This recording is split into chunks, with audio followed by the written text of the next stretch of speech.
The Via del Corso is a main street in the historical center of Rome. It is remarkable for being absolutely straight in an area characterized by narrow meandering alleys and small piazzas. Considered a wide street in ancient times, today the Corso is approximately 10 meters wide, and it only has room for 2 lanes of traffic and 2 narrow sidewalks. The northern portion of the street is a pedestrian area. The length of the street is roughly 1.5 kilometers. The Corso runs in a generally north-south direction. To the north, it links the northern entrance gate to the city, the Porta del Popolo and its piazza, the Piazza del Popolo, to the heart of the city at the Piazza Venezia, at the base of the Capitoline Hill. At the Piazza del Popolo, Via del Corso is framed by 2 Baroque churches, Santa Maria dei Miracoli and Santa Maria in Montesanto, and along the street are the Church of San Carlo al Corso, the Church of San Giacomo in Augusta, the Church of Gesù Maria, the Piazza Colonna with the ancient column of Marcus Aurelius, the Galleria Alberto Sordi, the Church of Santa Maria in Violetta,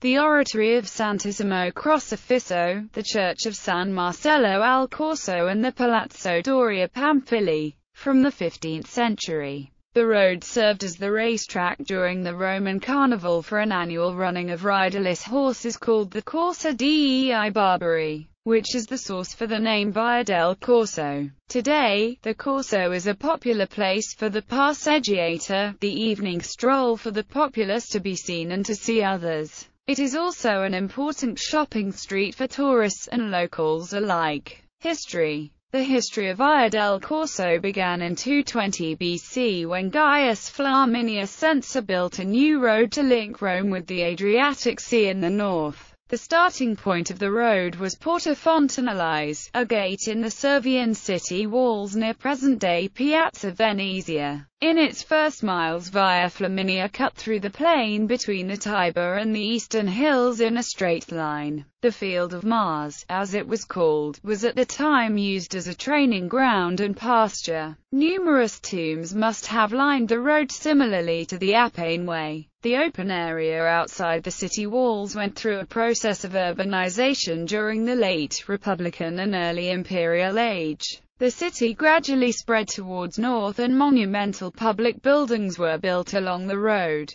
A set of dynastic monuments around the mausoleum of Augustus was the most important development in the formerly unpopulated northern section of the district. The ancient name of Violetta denotes that the street was considered wide, especially in comparison to neighboring lanes, but at 3 places along its length, it became narrower due to triumphal arches. The first was the Arcus Novus erected by Diocletian in 303–304. Then the Arch of Claudius stood further ahead, and the third was later known as the Arco di Portogallo. The most important ancient monuments along Violetta were Aurelian's Temple of the Sun, the Ara Pacis, the Astrinum Domus Augusta, the Ara Providentiae and the Column of Marcus Aurelius. A densely populated residential quarter from the Hadrianic era was discovered on the right side of the road between Via del Murata and Via del Convertice. With the building of the Aurelian walls, the whole area was incorporated into the city of Rome, and a new city gate was erected at present-day Piazza del Popolo where the road left the urban territory.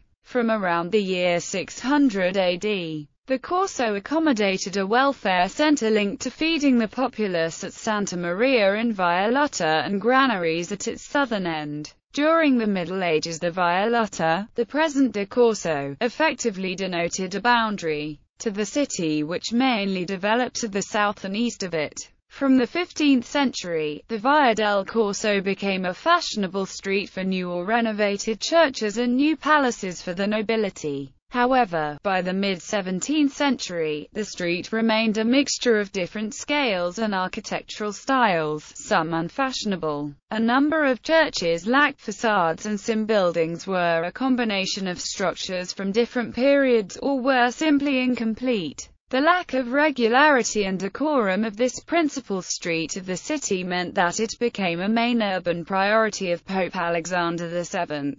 In pursuing the nobility to complete their properties, he met with limited success. Some just did not have the funds. Some were content to avoid the issue by continuing to reside on their country estates. In the case of unfinished churches, he encouraged ecclesiastical colleagues to act as sponsors. Where he met with greater success was over imposing order on the street by empowering the Maestri di Strade, the municipal body in charge of streets, to clear, align and regularize the street. This meant the properties could be acquired and demolished if necessary. Projections from buildings could be removed and others added to so as to maintain a consistent line of street frontage. He even had the ancient triumphal arch, the Arco di Portogallo, demolished because the central gateway of this arch effectively reduced the street width to almost half. Alexander took a particular interest in regularizing the Piazza Colonna, about halfway along the Corso. In 1659, his family, the Chigi, bought the incomplete Palazzo Aldobrandini, bordering the Piazza and the Corso, and rebuilt his Palazzo Chigi. Around the same time, the leading painter of the time, Pietro da Cortona, developed a design for a fountain palace in the Piazza. A palace with a large fountain at the base of the facade, but this precursor of the Trevi fountain was not built. The Corso was also tied to Alexander's intentions to impress significant dignitaries paying official visits to the city. The Porta del Popolo was reworked and the Piazza del Popolo cleared.